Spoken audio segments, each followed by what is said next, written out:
Sa mga isla ng Pilipinas, isang dalaga na lumaki ng may tapang, may kasamang kapatid na lalaki.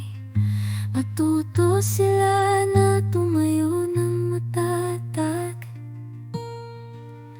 nag-iisa sa sariling mundo, dahil ang ina ay nagtatrabaho sa malayo.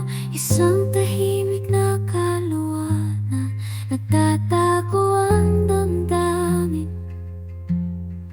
ngunit ang determinasyon ang kanyang pinakamalaking sandata.